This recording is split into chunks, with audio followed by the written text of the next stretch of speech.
그때에 베드로가 사방으로 두루 다니다가 룻다에 사는 성도들에게도 내려갔더니 거기서 에니아라 하는 사람을 만나매 그는 중풍병으로 침상 위에 누운 지 8해라. 베드로가 이르되 에니아야, 예수 그리스도께서 너를 낫게 하시니 일어나 내 자리를 정돈하라 한데 곧 일어나니 룻다와 사론에 사는 사람들이 다 그를 보고 주께로 돌아오니라. 아멘. 준비된 PPT 내용을 함께 보시면서 우리 말씀을 함께 대하도록 하겠습니다.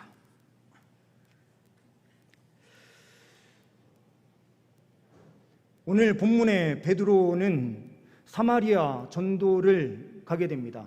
이 전도는 빌립 집사를 통해서 왕성한 복음이 선포되고 많은 사람들이 주께로 돌아왔다라고 하는 보고를 받게 돼요. 그 보고를 받은 이후에 요한과 베드로는 사마리아 지역에 가서 그들에게 안수할 때에 성령이 임하게 됩니다. 이 강력한 체험을 한 베드로는 다시 예루살렘으로 돌아와서 룻다와 욥바로 가게 됩니다. 이때에 고넬료가 가이사랴에서 불러서 요청함으로 가이사랴로 올라가는 내용까지 우리가 사도행전 10장 기록을 우리는 확인할 수 있습니다. 오늘은 룻다 지역에서 에니아와 관련된 사건이 있음을 우리는 보게 됩니다. 우리는 오늘 본문 말씀을 통해서 그리스도께서 회복시키심이라는 제목으로 함께 말씀을 나누려고 합니다. 이 말씀을 통해서 우리는 예수님께서 우리를 어떻게 회복시키시는지 우리가 말씀을 통해서 확인하고 하나님 말씀 앞에 순종하는 은혜가 있기를 소망합니다. 첫 번째로는 복음을 전하는 사람을 통해서 회복시키십니다. 32절과 33절 말씀을 보시게 되면 이렇게 말씀합니다. 그때에 베드로가 사방으로 두루 다니다가 라고 말씀해요. 사방으로 두루 다녔다라고 하는 것은 제가 오늘 이 룻다로, 예루살렘에서 룻다로 가는 그 길을 간략하게 그려놨지만 이 길을 그냥 간 것이 아니라 사방을 두루 다니며 복음을 증거했다라고 우리는 이해할 수 있는 것입니다. 33절 말씀을 보게 되면 거기서 에니아라 하는 사람을 만나매라고 말씀하고 있어요. 이렇게 복음 전도를 위해서 사방을 두루 다니던 베드로가 룻다 지역에 딱 도착하는 순간 왜 하나님께서 자기 자신을 이 전도 여행 가운데 인도하셨는지를 확인할 수 있게 돼요. 하나님의 마음을 가진 사람은 언제나 그 가운데서 하나님의 마음을 발견하고 그 하나님의 마음이 있는 그곳에서 충성과 헌신으로 나아갑니다. 우리 모든 성도님들 영적인 눈을 주님께서 열어주셔서 하나님의 마음을 품게 하시고 하나님 그 마음, 하나님 뜻이 있는 곳에 전적으로 순종하며 달려가는 은혜가 있으시기를 간절히 소망합니다. 하나님께서 룻다에게 보내신 그 이유는 무엇입니까? 한 영혼을 살리시기 위함이었습니다. 우리는 11월 20일 추수감사주일에 행복축제라고 하는 축제의 시간을 가질 것입니다. 우리가 가지고 있는 이 행복을 다른 사람들에게 함께 나누고 그 사람들을 초청해서 이 행복을 함께 누리도록 하는 시간, 새생명 축제의 시간이다라고 하는 이 시간을 우리는 행복축제다라고 이름을 우리는 짓습니다. 행복축제, 이제 얼마 남지 않았습니다. 우리 성도님들께서 결신, 전도 대상자를 결신해 주셨고 카드에 기록해 주셨어요. 이것은 단순히 기록하는 것으로 끝나는 것이 아니라 11월 20일 추수감사절 행복축제에 우리가 결신하신 그분들을 주님께로 인도하고 우리가 누리는 이 행복을 함께 누리도록 해야만 하는 것입니다. 베드로는 주님의 복음을 위해서 두루 사방을 돌아다닙니다. 이러한 사람의 특징은 어떠한 사람입니까? 복음의 능력으로 충만한 사람들이에요. 성령에 충만해서 생동력 있는 사람이에요. 우리가 어린아이들을 한번 보십시오. 어린아이들을 같이 놀이터에 데리고 가서 같이 놀아주려고 그러면 감당할 수가 없어요. 여기저기 돌아다니면서 말썽을 다 부려도 힘이 남아도는 아이들. 왜 그렇습니까? 그 아이들의 그 활력은 우리 어른들과 전혀 다르기 때문에 그래요. 마찬가지로 성령의 은혜로 충만한 베드로는 사마리아로 갔다가 예루살렘으로 내려와서 룻다로 가서 요바로 간 다음에 다시 고넬료가 있는 그 장소까지 나아가면서 끊임없이 복음을 선포하고 전하는 일로 나아가게 됩니다. 영혼을 돌보는 사역을 위해서 하나님께서 예배해 놓으신 그 한 사람을 위해서 베드로는 달려가고 있습니다. 이것은 사명과도 관련되어 있는 것이죠. 영국에서 있었던 일입니다. 사람들을 모아놓고 하루에 일정 면적을 각 개인에게 할당해주고 그 땅을 파서 엎은 다음에 그 다음 날은 그것을 다시 메꾸는 일을 해요. 이것을 30일 동안 반복을 하니 사람들 가운데 이런저런 이야기가 나오기 시작하고 30일 되는 때에 모두가 다 나는 일 못하겠다라고 말을 하는 거예요. 이 모은 사람이 다시 한번 부탁을 합니다. 돈을 더 줄 테니 일 좀 더 해주시오. 그런데 사람들은 더 이상 일할 수 없다라고 말을 해요. 무슨 일을 하는지 어떠한 의미가 있는지 전혀 모르고 일을 하려니 아무것도 할 수 없는 거예요. 이 모아놓았던 사람들에게 이 사람이 이렇게 이야기를 합니다. 그럼 지금부터 사실을 말하겠습니다. 국가의 중요한 정보가 담긴 파일을 스파이가 이곳 어딘가에 묻어놓고 도망을 간 것 같습니다.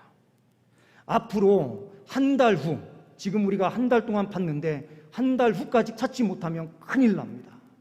한 달의 기한 동안 그 파일을 반드시 찾아야 됩니다 라고 말을 해요. 그 이후로 이 사람들은 일을 하기 시작하는데 눈빛부터 다른 것입니다. 국가의 중요한 일을 한다라고 하는 자부심이 생기는 순간부터 전혀 다른 사람이 되어버리는 거예요. 우리는 어떠합니까? 하나님 나라를 위하여 하나님께서 우리를 부르셨고 하나님께서 그 사명을 주셨습니다. 두루 사방을 다니면서 복음 전파를 하라라고 우리에게 말씀해 주신 거예요. 이 일을 위하여 베드로는 끊임없이 달려갑니다. 이 모습이 우리의 모습이 될 수 있기를 소망합니다. 하나님의 사람들은 하나님께서 주신 사명을 붙잡습니다. 하나님의 사명을 이루는 우리의 삶이 될 때에 우리 안에도 주님께서 회복시켜 주시는 은혜로 함께하여 주시는 줄 믿습니다. 두 번째로는 예수의 능력을 확신하는 사람을 통해서 회복시키십니다. 34절 말씀을 보시게 되면 베드로가 이르되 애니야야 예수 그리스도께서 너를 낫게 하시니 일어나 내 자리를 정돈하라. 이 이야기를 할 때에 곧 일어났다라고 표현되고 있습니다. 그리스도께서 너를 낫게 하신다.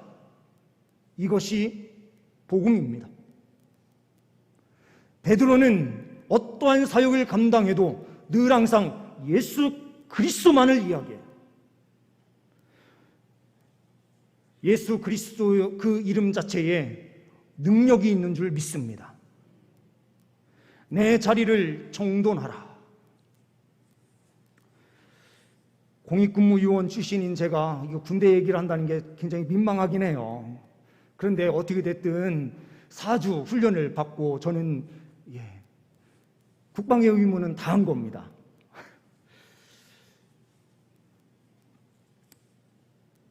군대에서 잠자리에서 딱 일어나면 가장 먼저 하는 게 뭡니까? 우리 여성분들한테는 대단히 죄송합니다. 군대 얘기를 제일 싫어하신다고 하는 이야기를 많이 듣지만 일어나자마자 가장 먼저 해야 되는 것은 자기가 누워 있었던 침구를 정리하는 것입니다. 침구를 정리하는데 그냥 정리하는 것이 아니라 제대로 각을 잡아서 탁 해서 누가 봐도요 일직선으로 탁 세워져 있는 그 각진 모습. 저는 군대에 가서 도대체 이 쓸데없는 짓을 왜 해야 되나 이 생각을 했어요. 그런데 오늘 본문 말씀을 연구하면서 보니 그게 보통 일이 아닌 거예요. 자기가 잠자리에서 일어난 그 친구 하나 정리할 수 없는 사람이 무슨 일을 할 수 있겠습니까? 주님께서 이 애니야를 다시 일으켜 세우시면서 네가 누웠던 그 친구를 정리하라라고 말씀하시는 거예요. 어떤 사람이 이런 글을 썼더라고요. 자기 부모님이 자기에게 이런 이야기를 해주셨대요. 어디에 가서든 자기의 신발을 잘 정리하는 것이 중요하다. 그리고 올라갈 때에는 다른 신발들도 잘 정리해라. 그 작은 신발 하나 정리하는 성실함이 있는 사람을 세상은 그냥 내버려 두지 아니하고 그 사람을 반드시 귀한 곳에 사용할 것이다. 작다라고 생각하는 그 일을 얼마나 주님께서 귀하게 보실까. 세상도 그 성실함을 보고 판단하는데 우리가 믿는 그 하나님은 우리의 작은 일 그냥 쉽게 넘기시는 분이 아니시다라는 사실이에요. 주님께서는 우리에게 친구를 정리하라. 예수 안에서 주님의 회복의 은혜를 누리면 우리는 세상과 하나님 것 이것을 제대로 정리정돈하게 되어 있어요. 하나님의 일과 세상의 일을 우리는 제대로 정리정돈하면서 하나님의 영광을 위하여 달려가는 것이 무엇인지를 정확하게 보고 달려가게 되는 것입니다.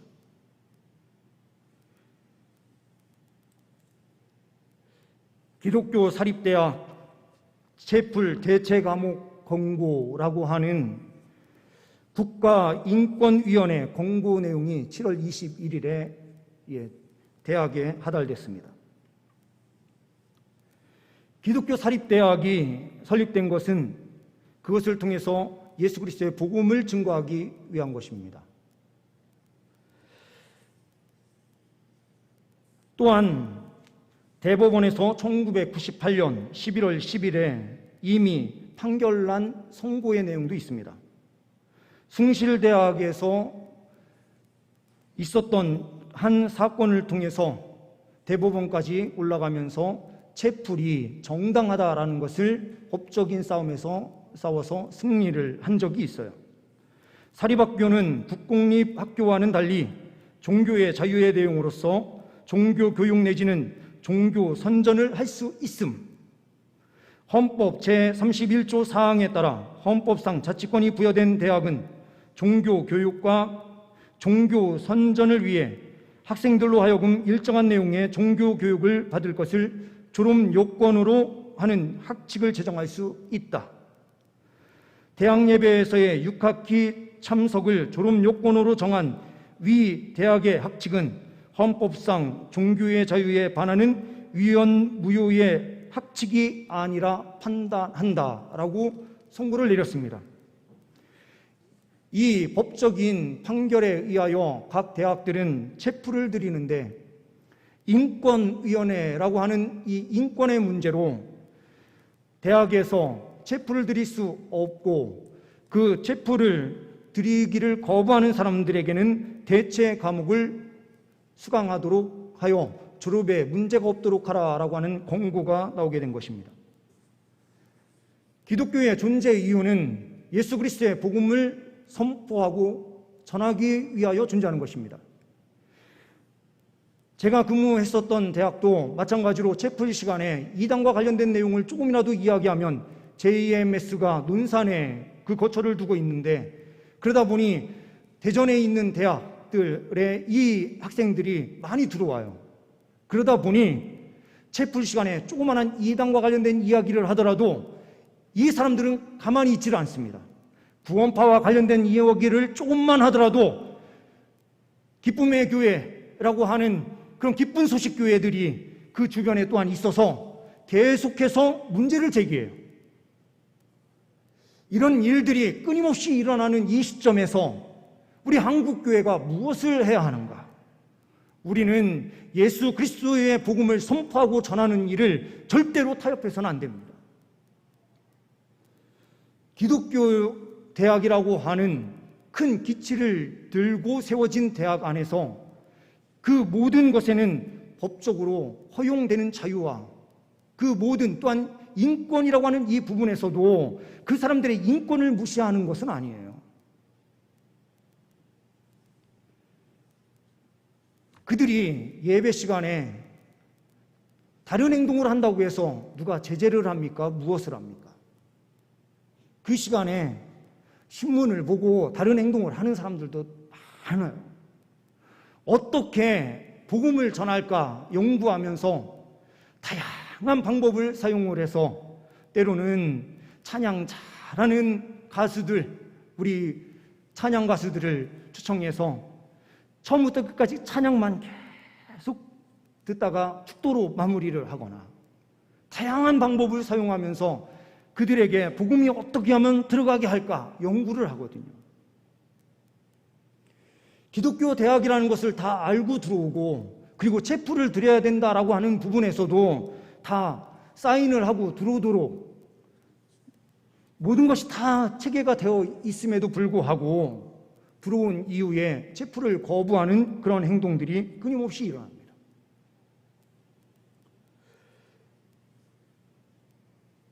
우리는 이러한 부분에서 깨워서 기도하고 주님의 복음이 더욱더 힘있게 선포될 수 있도록 협력하며 달려가야 되는 줄 믿습니다. 메이저리그 선수였던 토니라고 하는 사람이 있습니다. 클리블랜드 인디언스에서 뛰었던 사람인데요. 이 사람이 은퇴 이후에 야구 캠프를 만들어서 전 세계적으로 돌아다니면서 복음을 전하기 시작했어요. 오전, 오후에는 야구를 가르치고 저녁에는 성경 공부를 하고 그리고 저녁 시간에 함께 모여서 예배하는 프로그램을 만들었습니다. 그리고 이 토니는 이 수많은 사람들에게 복음을 논리정연하게 전해야 되겠다라고 하는 생각으로 복음을 논리정연하게 그 모든 것을 합리적으로 만들어서 복음을 전하기 시작했어요. 그런데 13년이 지났지만 회심한 사람은 단 3명뿐이었습니다. 토니가 생각합니다. 내가 뭔가 잘못하고 있는 것 같아. 그래서 논리정연함, 합리적 사고 이것을 다 내려놓고 예수 그리스도 자체를 전하기 시작합니다. 예수님 믿어야 구원 얻고 예수님께서 우리에게 행하신 그 일이 어떠한 일인지 기적, 여러 가지 예수님께서 행하신 일을 그대로 전하기 시작했어요. 그랬더니 그 많은 사람들이 변화되기 시작했습니다. 토니는 깨달았습니다. 복음은 논리로 사람들과 논쟁하면서 선포하는 것이 아니라 예수 그리스도께서 행하신 그 일 자체를 선포할 때에 사람들이 변화되는 것이구나. 예수의 이름에 능력이 있구나라는 사실을 확인한 것입니다. 오늘 말씀에도 예수 그리스도께서 너를 낫게 하시니 내 자리를 정돈하라. 곧 일어났다라고 표현돼요. 저희 어머님도 중풍병으로 2번 쓰러지셨기 때문에 잘 알죠. 중풍병으로 1번 쓰러진 다음에 재활을 얼마나 열심히 해야 되는지 몰라요. 운동을 엄청 하셔야 돼요. 그래야 조금이라도 몸을 움직이실 수가 있거든요. 그런데 오늘 8년 동안 중풍병으로 누워있던 그가 명령으로 즉시로 그 자리에서 일어나서 자기의 자리를 정돈해요. 주님의 치료가 얼마나 완전한 치료인지를 보여주죠. 예수의 이름은 바로 우리의 영과 육을 완전히 새롭게 그 즉시로 살려내는, 일으켜 세우는 역사가 있는 것입니다. 이 사실을 베드로는 분명히 또한 체험했어요. 사도행전 3장 6절 말씀에 베드로가 이르되 은과 금은 내게 없거니와 내게 있는 이것을 내게 주노니 나사렛 예수 그리스도의 이름으로 일어나 걸으라. 은과 금은 내게 없거니와 내게 있는 이것을 내게 주노니 나사렛 예수 그리스도의 이름으로 일어나 걸으라. 이 외침 한마디가 예수의 능력으로 나타나서 사람들을 변화시키고 일으켜 세우는 것입니다. 애니야가 8년 동안 깔고 누워 있었던 그 자리는 더럽고 냄새나는 지긋지긋한 자리입니다. 절망의 자리예요. 예수 그 이름이 선포될 때에 절망을 소망으로 바꾸고 일어날 수 없는 자들이 일어나게 되는 은혜를 통해서 새로운 비전을 가지고 달려가게 되는 것입니다. 세 번째로는 보잘것없는 사람을 통해서 회복시키십니다. 35절 말씀을 보게 되면 룻다와 사론에 사는 사람들이 다 그를 보고 주께로 돌아오니라. 그를 보고 돌아옵니다. 이 애니야는 어떠한 사람입니까? 오늘 성경을 기록하고 있는 기록자는 누가예요. 누가는 그 당시에 의사였습니다. 의사인 이 누가는 무엇인가 기록하더라도 디테일에 강했어요. 이 사람이 오른손이 낫게 되었는지, 어느 쪽 귀가 떨어져서 어느 쪽 귀가 낫게 됐는지, 역사적인 순서를 통해서 모든 내용을 기술해서 모든 사람들에게 그 부분에서 확실한 역사적 근거를 제시했어요. 이러한 철저한 사람이 오늘 말씀에서는 무엇을 말합니까? 그 어떠한 이야기도 없어요. 이 사람이 거지여서 그 자리에서 일어날 수 없는 병을 고칠 수 없었던 사람인지, 아니면 부자였는데 이러한 고통 가운데 있었는지, 이런 부분이 전혀 설명이 없어요. 아마도 평범한 사람이거나 보잘것없는 사람이었을 가능성이 매우 큰 것입니다. 근데 우리 주님께서는 보잘것없는 사람을 통해서 강력한 은혜의 역사를 펼치세요. 오늘 치료된 이 사람, 일으켜 세워진 이 사람을 통해서 그를 보고 주께로 돌아왔다. 누가요? 룻다와 사론에 사는 사람들이 다 그를 보고라고 표현되고 있습니다. 수많은 사람들이 예수께로 돌아온 것입니다. 그 숫자가 얼마인지는 정확하게 알 수 없지만 많은 사람들이 주께로 돌아왔다라고 하는 표현만 기록이 돼요. 보잘것없는 사람이 예수의 복음을 증언하는 증언자로 세워진 것입니다. 우리는 능력 있는 사람이 복음 전해야 뭔가 사람들의 변화가 일어난다라고 생각을 해요. 나는 지식이 없어서 예수 그리스도를 전할 수 없고, 나는 연약해서 아무것도 할 수 없고, 나는 무엇이 없어서 할 수 없다라고 핑계와 이유를 많이 대는데, 주님께서는 보잘것없는 사람을 예수 그리스도를 통해서 회복시키셔서 일으켜 세우셨어요. 우리가 예수의 복음을 받아들이고 우리가 구원의 은총을 누린 것을 감사와 기쁨으로 나아간다면 우리는 이미 세워진 사람들이에요.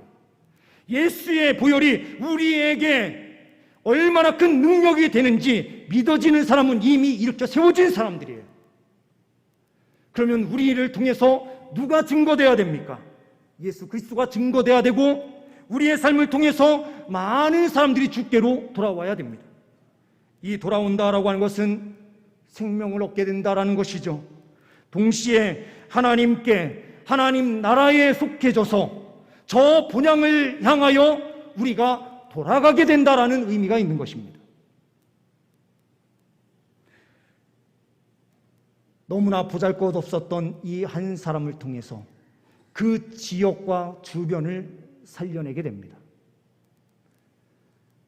주님께서는 능력 있는 자를 사용하셔서 일하시는 것이 아니라 예수의 능력으로 회복시키시고 예수의 능력으로 충만해진 그 사람들이 서 있는 그 자체로 이미 예수의 복음이 선포되는 것입니다. 이 시간 우리 주님께서 이 자리에 있는 우리 성도님들의 삶 가운데 친히 성령으로 임하셔서 치료와 회복, 그 은혜를 허락하여 주시고 주님을 확신하면서 세상 가운데 나아갈 때에 많은 영혼들이 주께로 돌아오는 역사가 펼쳐지기를 소망합니다. 주님께서 우리의 삶을 다시 일으켜 세우십니다. 절망 가운데 있었던 사람들을 소망을 갖게 하시고 일으켜 세워주셔서 주의 영광을 바라보고 힘있게 달려가는 주의 백성들로 삼아주시는 줄 믿습니다. 이 은혜가 우리 모든 성도님들 위해 있으시기를 간절히 소망합니다. 기도하십니다. 하나님 아버지, 감사합니다. 복음을 전하는 자가 나 자신이 되게 하여 주시고, 예수의 능력을 확신하는 자가 나 자신이 되게 하옵소서. 보잘것없는 사람을 통하여 일하시는 주님을 기대하며 끝까지 소망 가운데 전진하는 제 백성들 되게 하옵소서. 우리 주 예수 그리스도의 이름으로 기도하옵나이다. 아멘.